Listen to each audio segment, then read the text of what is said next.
Assalamualaikum warahmatullahi wabarakatuh. Apa kabar kanti-kanti dan pemirsa setia TPI Jambi dimanapun Anda berada. Senang nia nak rasa kita siang kodak kan yo. Dimana kanti-kanti masih tertonggok di depan TV untuk menyaksikan Berkabar Jambi edisi Sabtu 10 Juni 2023. Nah, Yogi, kita kan lama kau tak bersua. Betul, benar. Yogi tak nanya kabar saya, cuma nanya kabar ganti-ganti be. Nah, saya nak juga lah nanya kabar Rani. Kau apa kabar Rani, sehat? Alhamdulillah sehat. Yogi apa kabar Alhamdulillah sehat juga. Nampak Rani siang kau cantik benar lah. Nah, muji pula ada kendak kau? Tidak, saya kau emang nengok Rani siang kau betul-betul cantik benar lah. Alhamdulillah kalau macam tu, makasih lah yo. Nah, Yogi, hari kau kita nak ngasih kabar apa be ke kanti-kanti kita? Nah, karena tim kita juga telah menyiapkan sejumlah informasi penting dan menarik. Salah sikoe yaitu mengenai KPAI beri pendampingan hukum pada SFA. Nah, ada juga di dusun tua tu lagi kisah listrik sejak setengah abad. Selanjutnya, angkutan batu bara dihentikan sementara untuk memperlancar keberangkatan JCH. Nah, macam mana kanti-kanti berita selengkapnya bersama saya Yogi Aprilianto dan saya Karani Utari, Ikola Berkabar Jambi. Selengkapnya.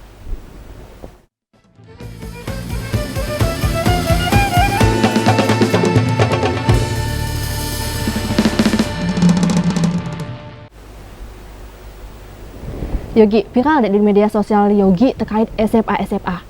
Yang budak SMP itu dak? Benar. Nah, kira-kira budak SMP itu kena dak yo psikologisnya? Karena kan secara budak SMP itu SMA aku tu tadi dia kan viral di media sosial. Kira-kira trauma dak karena dia viral tu tadi? Karena viral apalagi masih berumur. Nah, untuk antisipasi biar dia dak trauma lagi takut lagi itu trauma dia jadi Komisi Pelindungan Anak Indonesia KPAI beri pendampingan pada SMA yang dilaporkan Pemkot Jambi ke polisi.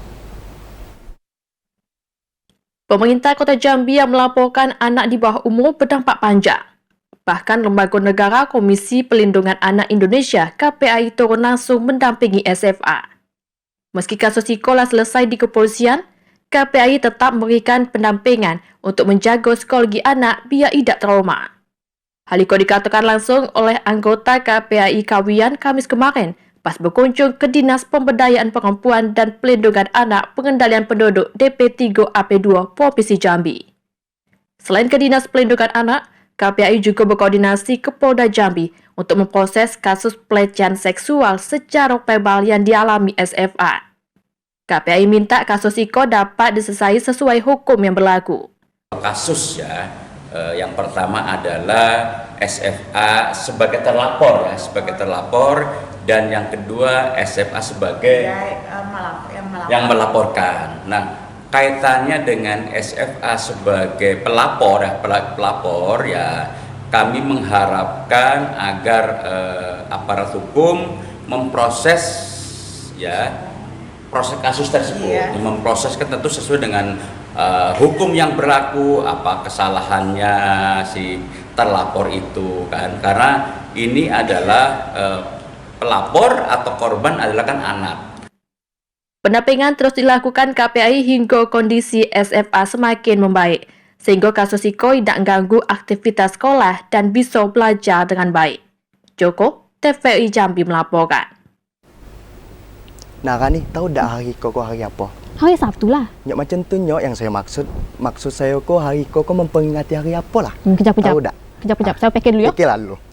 Saya tahu. Hari Media Sosial Indonesia. Nah, betul sekali. Karena berhubungan hari ko adalah Hari Media Sosial Indonesia, saya nak mengingatkan kepada kanti-kanti untuk cermat dalam bermedia sosial. Karena jangan sampai kaget karena media sosial kok terkena pula, terjagat pula kaget hoax, cyberbullying, kemudian juga terpapar dari pornografi. Lagi kena UU ITE. Nah, itu bahaya sekali, apalagi kalau pengguna media sosialnya adalah dari kalangan anak-anak, kan sangat bahaya, dak? Iya, budak kecil sekarang kok banyak yang udah main HP, dak yo. Betul sekali. Nah, guna mengantisipasi anak terjerat Undang-Undang ITE, UPTD Pelindungan Anak Provinsi Jambi mengimbau kepada seluruh orang tua untuk mengawasi aktivitas anak saat bermedia sosial di gawai.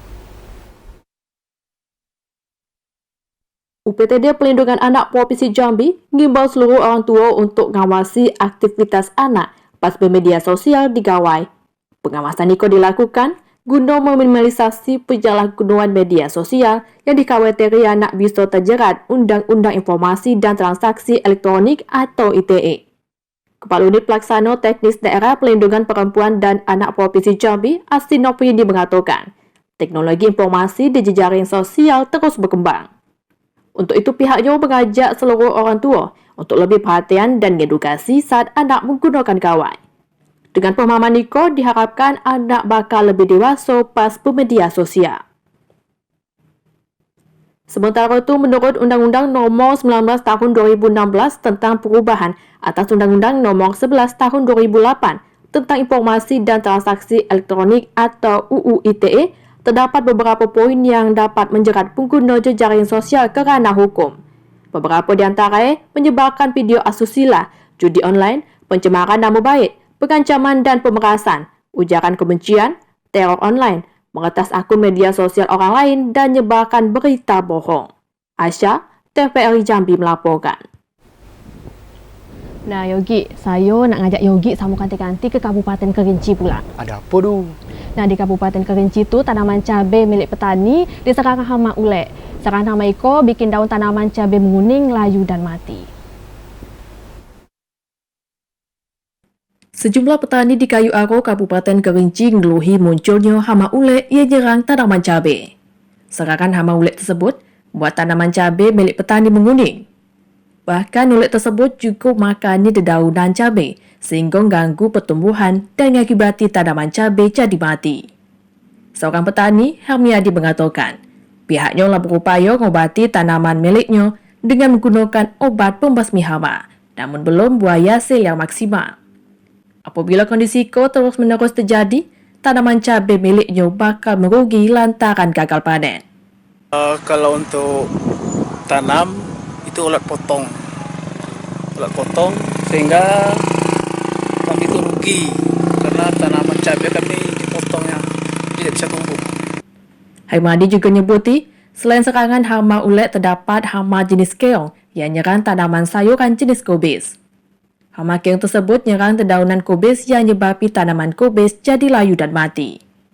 Hermiadi berharap pihak dinas terkait dapat turun ke lokasi dan membantu petani membasmi hama yang menyerang tanaman milik warga. Iluan, TVRI Jambi melaporkan. Nah, saya nak nanya pula kau kan ni. Apa Di tu? rumah kan ni ada listrik tak? Alhamdulillah do. Kenapa nak bayar tagihan ni? Tidak. Jadi saya kau nak nyo kita kau bersyukur karena kita lah dapat listrik kau tadi. Benar. Karena ada sebagian dari kanti-kanti kita di sana tu yang belum dapat ketersediaan listrik di Jadi pakai apa lah orang tu? Pakai genset. Nah, bahkanlah setengah abad warga Dusun Geragai, Kabupaten Tanjung Jabung Timur dan bahkan jaringan listrik. Dalam kesehariannya, warga hanya menggunakan mesin genset. Listrik masuk desa masih jadi mimpi indah bagi warga Dusun Geragai, Desa Lagan Ulu, Kecamatan Geragai, Kabupaten Tanjung Jabung Timur. Masyarakat berharap pemerintah daerah dan PT PLN berbaik hati nerangi desanya kayak desa-desa yang lainnya yang lama menikmati listrik.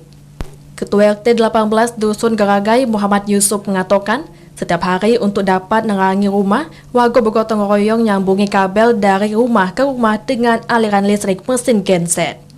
Mesin genset mulai dihidupi mulai pukul 6 sore hingga 10 malam dengan ngabisi 2 liter minyak setiap hari. Usai mesin genset dimatii, warga cuma gunakan lampu cas maupun lampu teplok. Muhammad Yusuf prihatin dengan ketertinggalan program elektrifikasi pemerintah. Lah seharusnya listrik tuntas desa. Janji pemerintah untuk menyediakan aliran listrik belum terrealisasi hingga saat itu. Hanya ada puluhan tiang listrik tidak gunakan kabel. Lah sekitar setengah abad warga dusun setempat butuhkan jaringan listrik. Sekarang ini 57 tahun. 57 tahun. 57 tahun belum ada sama sekali listrik. Ini saya sudah jadi kepala jadi RT sudah kurang lebih 25 tahun jadi RT. Jadi masyarakat di sini untuk kebutuhan listriknya gimana, Pak? Masyarakat ini kebutuhan listriknya inilah kayaknya. Mesin diesel sendiri beli, mesin diesel bekas kan. Itu pun hidupnya dari sekarang ini dari jam 6 paling tinggi jam 10 sudah mati. Tak hanya keterbatasan listrik, akses jalan dan jaringan internet juga masih sangat terbatas. Padahal Dusun Niko punya sejarah cukup kental karena tersohornya nama Geragai yang merupakan orang pertama yang bermukim di wilayah Tanjung Jabung. Kliva Patria, TVI Jambi melaporkan. Nah, kanti-kanti jangan kemana-mana, tetaplah bersama kami di Bekaba Jambi, karena kami akan balik dengan sejumlah informasi penting dan menarik setelah pariwara berikut Iko. Di antaranya Presiden kurban sapi limousine berbobot 840 kg.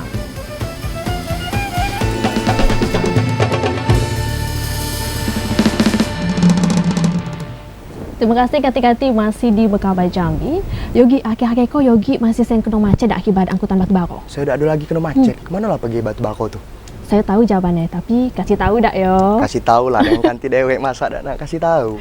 Nah, jadi kenapa angkutan batu bara kau lah sepi di jalan? Ya. Karena di Telantas Polda Jambi balik ngenti aktivitas angkutan batu bara.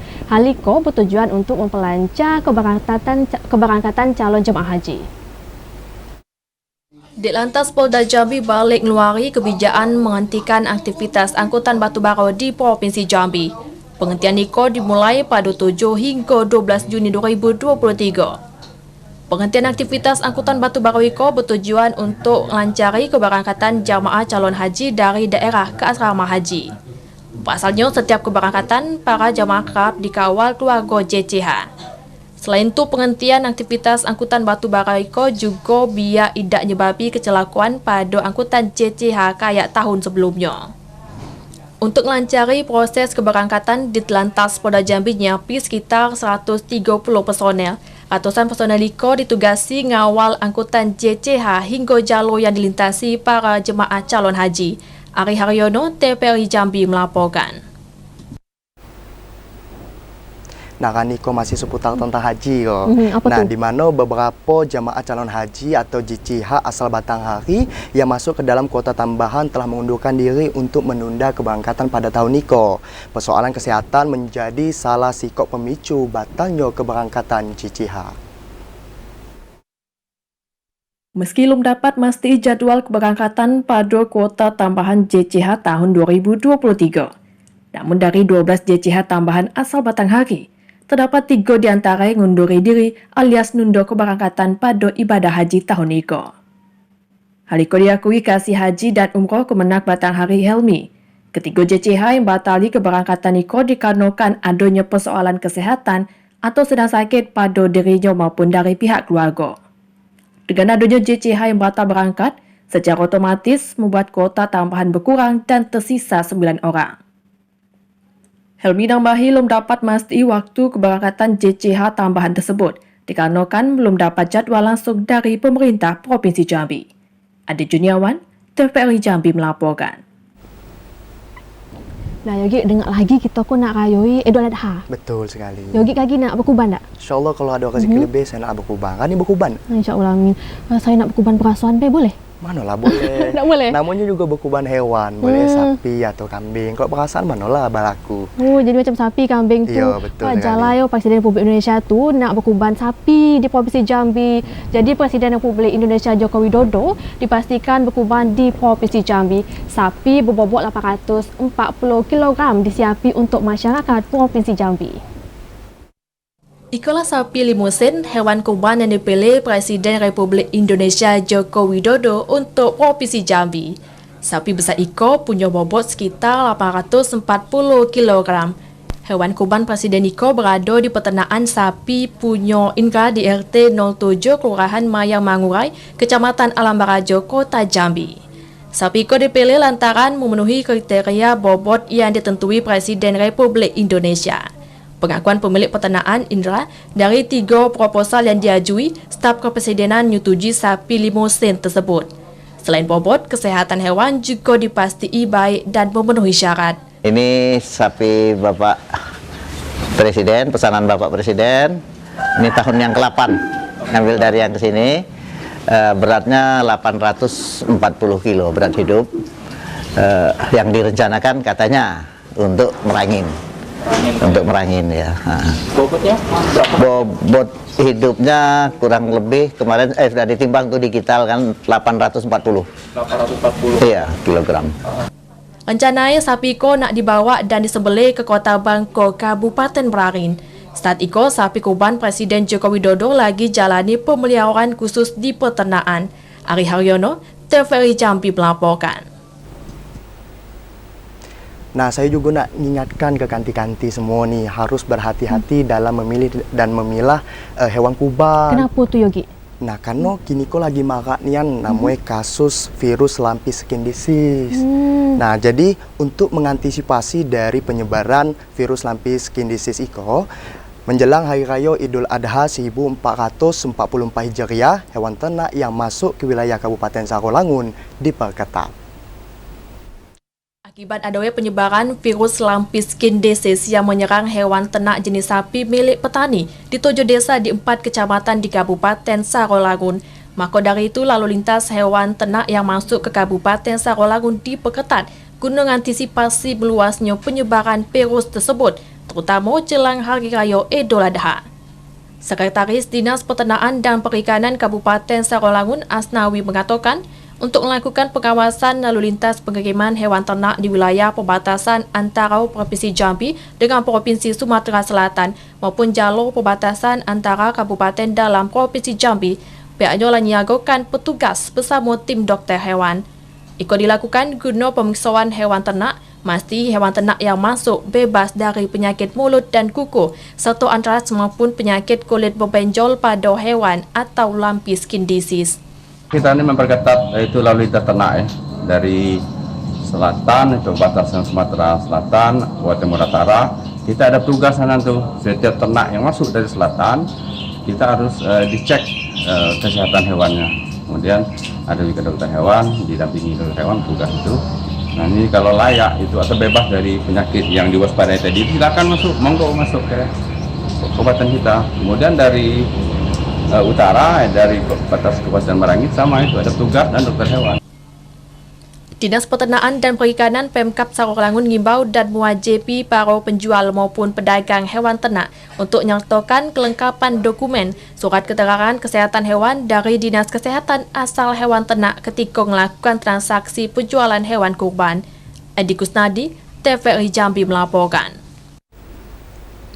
Kanti-kanti jangan nak beranjak dulu, usai nak nampai kami bakal balik hadir dengan informasi menarik lainnya. Di antaranya, Bawaslu ingatkan KPU, verifikasi harus berpedoman pada juknis.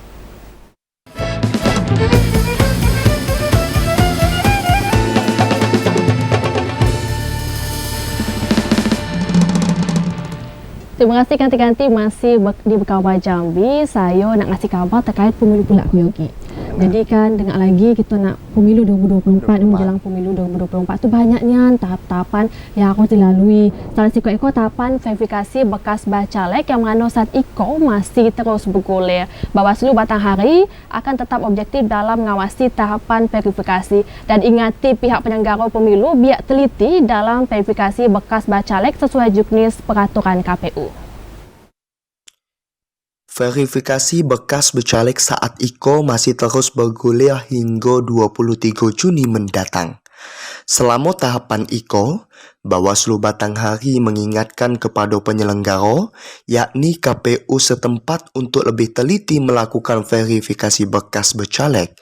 Divisi Hukum Pencegahan Partisipasi dan Hubungan Masyarakat Bawaslu Batanghari Iskandar mengatakan, untuk verifikasi bekas becalek, pihak KPU Batanghari harus tetap berpedoman kepada peraturan KPU. Bila terdapat kekeliruan dari bekas becalek, agar langsung melakukan pengembalian untuk diperbaiki sesuai batas waktu yang telah ditentukan. Iskandar menambahkan, Bawaslu saat iko akan mengawasi secara ketat tahapan demi tahapan verifikasi bekas becalek karena berkaca pada pemilu tahun sebelumnya, tidak sedikit ditemukan laporan atau sengketa terkait permasalahan percalonan becalek. Ade Juniawan, TVRI Jambi melaporkan. Nah, Iko masih seputar tentang pemilu nih, di mana jumlah TPS di Kota Jambi pada tahapan pemilu tahun 2024 diprediksi berkurang dibandingkan dengan tahapan pemilu pada tahun 2019 yang lalu. Namun saat Iko pihak penyelenggara masih melakukan pencermatan untuk jumlah TPS baru akan diketahui setelah dilakukan pleno di tingkat Kota Jambi. Komisi Pemilihan Umum KPU Kota Jambi terus mematangkan tahapan pemilu 2024. Salah sikoe daftar pemilih sementara hasil pembayaran DPSHP dan juga tempat penghutang suara atau TPS. Seiring dengan pencemaran daftar pemilih sementara hasil pembayaran yang dilakukan pihak penyelenggara tingkat kecamatan, tempat penghutang suara atau TPS bisa bertambah ataupun berkurang. PLT Ketua KPU Kota Jambi Arif Lesmana Yoga mengatakan, berdasarkan hasil restrukturisasi, TPS di Kota Jambi jadi 1.886 berkurang 75 TPS kalau dibandingkan pada pemilu 2019 lalu, yakni 1.961 TPS. Namun jumlah tersebut bersifat dinamis karena masih melakukan pencematan oleh Panitia Pemilihan Kecamatan atau PPK. Sehabis pleno di 11 kecamatan, bakal dilakukan pleno di tingkat Kota Jambi pada 18 Juni 2023. Sehabis pleno itu baru bisa ditetapi berapa jumlah TPS. Untuk persiapan penetapan DPT tingkat kota nanti, kita masih mengkaji apakah akan ditambah sesuai dengan data-data yang masuk. Nah, memang sampai hari ini kami masih menerima data untuk TPS lokasi khusus ada sekitar 1.300 sampai 1.400-an. Memang kalau itu dipecah menjadi 4 TPS itu kan kapasitasnya hanya untuk 1.200. Nah, tapi kami lagi mencermati untuk penambahan TPS 1 atau 2 TPS di lokasi khusus. Memang ini masih menunggu data yang kami lengkapi untuk didirikan ataupun penambahan TPS lokasi khusus. Pihak KPU Kota Jambi juga nak menyediakan 4 TPS khusus di Lembaga Pemasyarakatan Kelas 2A Jambi pada pemilu 2024. Pasalnya terdapat 1.100 pemilih potensial di lapas. Sedangkan untuk petugas kelompok penyelenggara pemungutan suara KPPS yang bakal bertugas sekali lagi melibatkan para penjaga tahanan yang berada di dalam lapas. Yogi Ramadhani, TVRI Jambi melaporkan. Dah Yogi sebagai generasi muda, masih muda lah kita ni dah. Masih muda lah ya. Jadi kita lagi pas tahun pemilu 2024 lagi ikutlah nyoblos. Pilihlah karena sikap suara kita tu nentuin yang masa depan bangsa kita. Betul sekali. Jadi dah sampai golput lah dah. Gunakan hak pilih kita lah punya hak, dipakailah hak kita tu. Sekali. Dan juga kami nak ingatkan kepada jemaah calon haji untuk selalu selalu jaga kesehatan tu tadi, karena kan kita tak tahu keadaan di Saudi Arabia seperti apa. Sehingga kasus-kasus seperti tidak jadi haji karena persoalan kesehatan tu tak terulang kembali. Iya, apalagi karena untuk haji tu diperlukan aktivitas fisik yang prima gitu tu. Jadi pakai APD, pakai payung, kacamata karena panas lah di sana. Dan juga jangan lupa bawa obat-obatan. Perlu juga kayak bawa botol spray isi air. Jadi kalau panasan tu bisa disemprot tu dari botol spray tu sambil ibadah tu kan, karena cuaca sana tu ya suhu itu 35 sampai 40 derajat Celsius dengar. Sedangkan kalau di Indonesia kok kita paling 30 berapa lah, jadi lumayan ingatkan panasnya tu di sana tu. Jadi semoga yang lagi melaksanakan ibadah haji tu lancar balik dan dapat mempredikat sebagai haji yang mabrur. Amin, dan dapat balik juga lagi ke Jambi ko dalam keadaan sehat dan dapat bertemu dengan sanak keluarga. Ya dah. Amin. Nah, tak terasa juga Yogi lah 10 kabar kita kanti tadi dah. Habis kabar kita ko? Habis. Nah, sayangnya lah ya. Demikianlah kabar Jambi hari ko kanti-kanti. Terima kasih atas perhatian dan kebersamaannya. Saya Karani Utari dan saya Yogi Aprilianto bersama kabar kerja yang bertugas pamit undur diri. Wassalamualaikum warahmatullahi wabarakatuh dan sampai jumpa.